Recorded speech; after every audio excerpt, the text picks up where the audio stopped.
இப்போது சிறகு முளைத்த கவிதைகள் என்ற அரியதொரு நூலை நம்முடைய அன்பிற்குரிய மேன்மைக்குரிய ஐயா வேலாயுதம் ஐயா அவர்கள் வெளியிட முனைவர் முத்துக்குமார் நெறியாளர் முத்துக்குமார் அவர்கள் பெற்றுக்கொள்கிறார்கள்.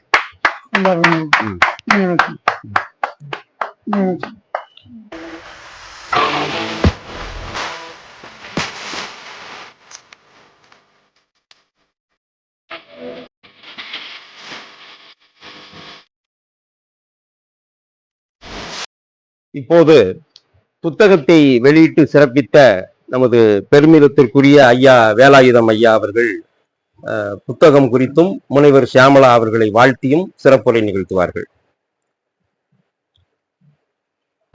ஐயா ஐயா ஐயா இதை வச்சுங்க, அப்பதான் நல்லா இருக்கு.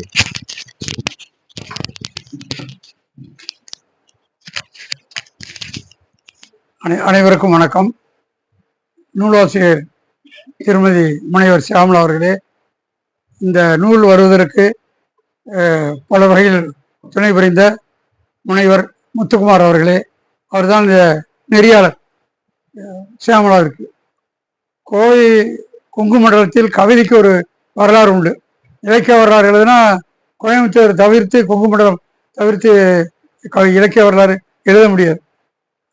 என்னதான் சங்க இலக்கியம் வள்ளுவன் இலகோ கம்பன் போனாலும் கூட மாடர்ன் புது கவிதை அப்படின்னு வந்தா பாரதிக்கு பின்னால எவ்வளவு பேர் வந்தாங்க. ஆனால் காலூன்றியது வானம்பாடிகள் மூலம் அந்த சமயத்தில் காலூன்றியது இங்கதான் கொங்கு மண்டலம் தான். ஆதரிச்சதும் கொங்கு மண்டலம் தான். இன்னும் அந்த பேர் உங்களுக்கு சிலருக்கு தெரியும், முத்துக்குமாருக்கு தெரியும். இந்த வானம்பாடி கவிஞர்கள் ஆரம்பித்த பொழுது அப்போ புலவர் சங்க தலைவர் ஐயா துரைசாமி ஐயா, மாராப்ப ஐயா எல்லாம் இவங்களுக்கு இலக்கணம் மாரி எழுதக்கூடிய கண்டிப்பா ரொம்ப கடுமையா விமர்சிச்சாங்க. விமர்சனம் இந்த கவிதை இலக்கணம் இல்லாத கவிதை எல்லாம் சொல்றாங்க.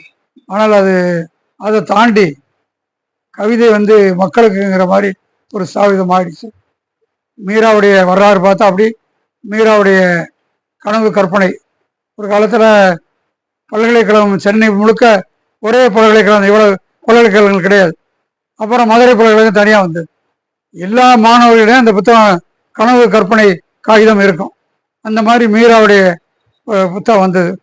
அப்புறம் அடுத்து மேத்தாவுடைய கண்ணீர் பூக்கள், அப்புறம் பால்வீதி, கவிக்கோ அப்துல் ரஹ்மான், அப்படி வரிசையாக தொடர்ந்து வரிசையில் அப்படி நிறைய கவிஞர்கள் வந்துட்டாங்க. அதில் ரொம்ப குறிப்பிடத்தகுந்த கவிஞர் நம்ம கவிஞர்கள் வரிசையாக புவியரசு பாலாரம்ப பேர் வருவாங்க. ஆனால் மகுடேஸ்வரன் இவ்வளவு முதல் அதில் ரொம்ப சிறப்பு என்னன்னா, மகுடேஸ்வரனுடைய கவிதையிலே தான் முனைவர் சியாமளா ஆய்வுக்கு எடுத்திருக்காங்க. அந்த ஆய்வு பொதுவாக ஆய்வேடுகள் புத்தகமாக வர்றதில்லை. ஏன்னா அது அந்த ஆய்வு சொற்கள் அவ்வளவு கடினமாக இருக்கும்.